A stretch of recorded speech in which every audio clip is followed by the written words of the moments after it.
Deuce Stevens here, doing this video for Grizzly Dave. I'm going to cover a weak side draw transition into the strong hand out of a traditional style holster. This is something I've worked a fair amount on because on occasion, just to spice things up, especially at local matches, I will quite often wear a little bit more traditional rig and shoot a match or two or three a couple times a year. With a more traditional rig, something that I actually, something closer to what I started with in this game. Traditional rigs are great. They look cool. They're really an accurate representation of what they would have used in the Old West. And today I'm wearing a very traditional packing iron Cheyenne style holster. As you can see, it covers a lot of the gun. The gun sits quite deeply into the holster. They're very flat to the body. There's really no fish lip on there. Very traditional design. Okay, Dave's a left-handed shooter, so I'm going to be showing it transitioning to the left hand to try to get an accurate representation of what we're trying to learn here today. I'm going to show you a couple different angles, but the real focus on this use a traditional side holster. What the problem with it is, I see a lot of people.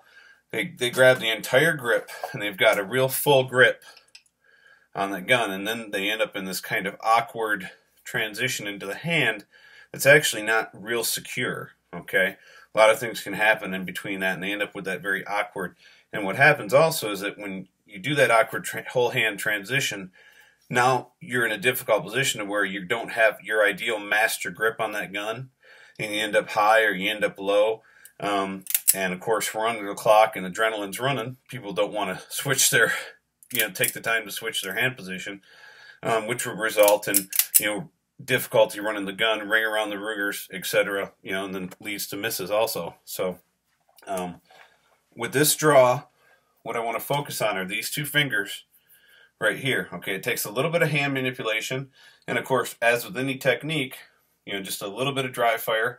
You don't even have to dry fire, just a little bit of drawing, a couple minutes a day, a couple times a week, you'll get this muscle memory in your head, okay? So you're going to come into the gun, okay? Fingers are going to wrap the grip, and your thumb's going to tuck behind the hammer.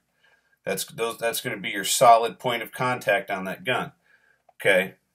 As you raise that gun, I'm going to change motion here. As you raise that gun and come out, you'll see immediately, as my finger's wrapped, and the thumb tucked behind the hammer, my pointer finger immediately grasps that trigger guard.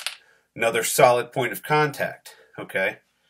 As I make that transition out of the holster, my hand could slightly open up, and now you've got the presentation that you can give when you're using more of a modern cut holster that's designed for the game versus a historical holster. What you now have is that same presentation. So again, it's these two fingers wrapped, thumb tucked.